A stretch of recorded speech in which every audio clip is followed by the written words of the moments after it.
Jewe nitwa Shefu Semahoro Karaha. Yego. Nije perezida w'abanotable bose bari hano muri yo plateau ya Minembwe.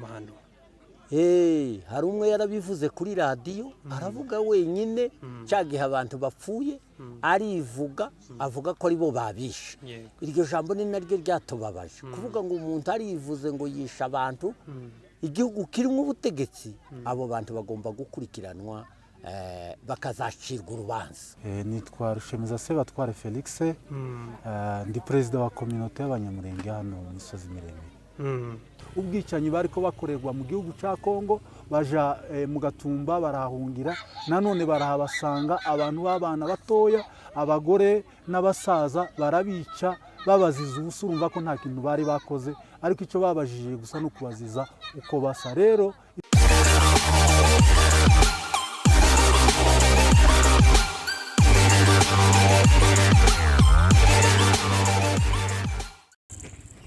nongeye kuguha ikaze wewe udukurikiranye kuri Umoja Wetu TV ndetse nakuramutsa aho uri hose. Ubundi mpapore umunyamurenge wese ku isahari kuri uyu munsi hari cyabaye kitari cyiza, ari nacyo tugira ngo tuganireho gatoya. Tutaraje kurereka tubanze twakire mwene data muamubona kuri kamera zanyu, aze no kutwibwira hanyuma tuza kurambura ikiganiro gatoya. Turakwiyegereje. Ego nitwa Rushemeza Sebatware Felix, ndi perezida wa communauté y'abanyamurenge hano mu misozi miremire. Mu misozi miremire banko precisa nk'izina kugira ngo nienda utazi imisozi miremire. Kuko ni hano mu Minembwe, ni muri territoire ya Fizi muri province ya Sud Kivu. Rero ni hano mu Minembwe kuko kugeza na za Kamombo usibye ko abantu bagiye basenya, ariko naho ngaho niho dukorera. Yego, birumvikana. Uyu munsi turi mu Minembwe aho twako twibuka inzirakarengane zaguye mu Gatumba. Rero twagira ngo tukubaze ikibazo kimwe, uyu munsi ku munyamurenge usobanura iki? Uyu munsi ni umunsi utazawibagirana mu mateka y'umunyamurenge wese ahari, kuko ni umunsi twabuze abavandimwe bacu, abantu 166 bari basukiye mu nkambi yo mu Gatumba. Uwo munsi haza abagizi ba nabi, abicanyi barabica bose barabamara. Rero kuri iyo tariki ya 13 kwezi kwa munani tuzatwibuka abo bantu bacu twatakaje, tugakomeza kubwira abantu ngo bihangane no kugira ngo tugerageze kwamagana ubwo bwicanyi kugira ngo butazongera. Yego. Rero naringize nkubaze ikindi kibazo, iyo mwibuka mukuri guhari intego nyamukuru ni iyihe ku muntu utari umunyamurenge nenda wawumva ino mvugo abashe gusobanukwa impamvu mwibuka? Iyo twibuka ijambo rya mbere tuba duhesha agaciro abavandimwe bacu badusize, kuko bapfuye batabishaka. Kirumba hari abantu bacu bishwe za Gatongo, hari abantu bacu bagiye bicwa buri gihe cyose mu gihugu ca Kongo.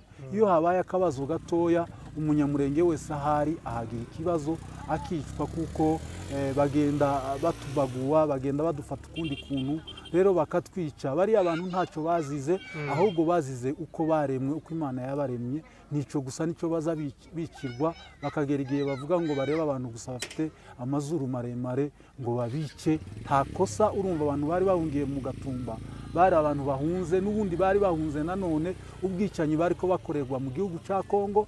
Baja mu Gatumba barahungira, nanone barahabasanga abantu b'abana batoya, abagore n'abasaza barabica babaziza ubusa, urumva ko nta kintu bari bakoze, ariko icyo babajije gusa no kubaziza uko basa. Rero icyo kintu kiradutangaza cyane, dusaba n'amahanga kugira ngo adufashe natwe tugira uburenganzira kubwo abandi bantu aho tuzaza tugenda hose, tureke kwicwa tuzira uko dusa, kuko natwe turi abantu nk'abandi, tugomba guhabwa uburenganzira bwo kubaho kimwe n'abandi bantu. Yego, ijambo rya nyuma gira ubutumwa ugenera umunyamurenge wese ari ndetse n'umukongomani muri rusange. Abanyamurenge icyo tubabwira ni ukubabwira ngo bihangane izo twahuye nabyo. Ibi birashika kuko niko byabaye ariko nta mvura idahita icyo dusaba gusa umunyamurenge nuko twese twoba umuntu umwe tugasenyera ku mugozi umwe kuko umwanzi icyo ashaka ni ukutumaraho ariko rero kitugomba kumuheza urwaho tugomba twese kugenda tukaba umuntu umwe tugasenyera ku mugozi umwe byanga byakunda hamwe n'Imana yacu tuzadusenga n'Imana yaturemye tuzongera tubeho kandi tuzagira ibihe byiza rero twese twishyire hamwe tureme akazoza kacu ejo n'ejo bundi tuzabe turi abantu bameze neza bafite uburenganzira nk'ubw'abandi rero tukaba tubabwira ngo twese twishyire hamwe tureke guheranwa n'agahinda dukore hanyuma Imana nayo ituri inyuma tuzagenda duhindurirwa amateka. Yego urakoze cyane. Murakoze natwe turabashimiye. Jewe nitwa Chef Semahoro Karaha. Yego. Nije perezida w'abanotable bose bari hano muri yo plateau ya Minembwe Itombwe Kamombo twagize ishyirahamwe abarije batora wo kuba perezida wabo ubaserukira muri iyi crise twagize ibibazo twagize. Hanyuma rero uyu munsi haje abantu benshi kwibuka inzirakarengane zaguye mu Gatumba. Wewe nka shefu iki kintu ukibona ute niki wakivugaho? Iki kintu ndagushimiye bwana journaliste. Iki kintu nicyo kwamagana ku isi yose, kwanja muri Kongo ukageza n'ibindi bihugu ukageza no muri Amerika na nations nikabimenya kuko abantu bavyamagaye kuvuga ngo abantu ubwoko bumwe ngo bapfe abantu 166 bapfuye umunsi umwe.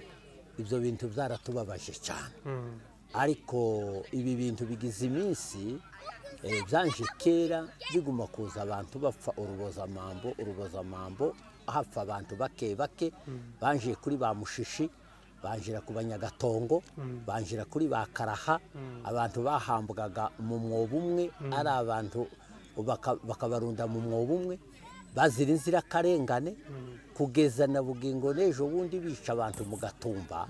Iryo jambo tukabona ngo rigomba kwamagana, ryamaganwe n'amahanga, ryamaganwe na Kongo. Abo bantu babikoze bakurikiranwe, hari ubutabera bugomba kubakurikirana, icyo kibazo kikazakemuka. Ese kugeza kuri uno munsi mwaba mufite amakuru y'abantu bakoze ayo mahano? Hari umwe yarabivuze kuri radio aravuga wenyine cyagihe abantu bapfuye arivuga avuga ko ari bo babishe.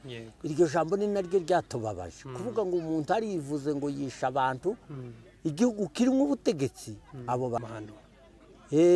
Hari umwe yarabivuze kuri radio aravuga wenyine cyagihe abantu bapfuye arivuga avuga ko ari bo babishe. Iryo jambo ni naryo ryatubabaje kuvuga ngo umuntu arivuze ngo yisha abantu igihugu kirimo ubutegetsi abo bantu bagomba gukurikiranwa bakazacirwa urubanza. Ese mukuri guhari tumaze kwibuka turatashe nk'abashefu hari ikintu muri bikoreho nkaho kwegera inzego za leta kuko nabonye hariho polisi, hariho n'abategetsi ba gisoda ndetse n'abandi bategetsi benshi muri leta. Ese iyo muvuye hano nk'abashefu hari ikintu muzagikoraho cyangwa biba birangiriye anga tuso duhuri undi munsi wo kwibuka? Ibi bintu birakurikiranwa, turi mu kubivuga duhaye dushakisha ibintu by'amahoro. Urabona ibintu by'amahoro nibyo mbigizemo iminsi mbikoramwo. Twebwe ntitwatera impururu mu gihugu ngo tuzane ibintu byo kuzana akavuyo, ariko turi mu kubibabwira tubabwira n'abandi bari mu gufa muri izi ntambara twagize. Urabona nk'abantu baheruka gufa Saramabira, abandi barafashwe bari Saramabira, abandi barapfuye hariya ibarabara uriya koloneli Kamizobe. Ibyo bintu byose ni inzirakarengane, ariko tukavuga ngo ibyo bintu bigomba kwamaganwa. N'ubu hano twari kumwe na la polisi, twari kumwe na komanda brigade, twari kumwe na muntu wa sekirite, twari kumwe na burugumestre, natwe abahagarariye banotabura abahagarariye komite y'abashefu. Ibyo bintu tugomba kubyamagana mu manama tuzatuje.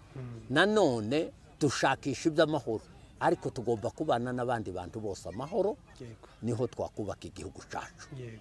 sawa urakoze bwana shefu hanyuma tuzogushaka dukorane ikiganiro gisanzwe kuko uyu ni umunsi wo kwibuka niyo mpamvu twaganira amagambo makeya ariko by'umwihariko tuzagushaka tugira icyo tuganira. Sawa turagushimiye wana journaliste natwe turabikeneye kuko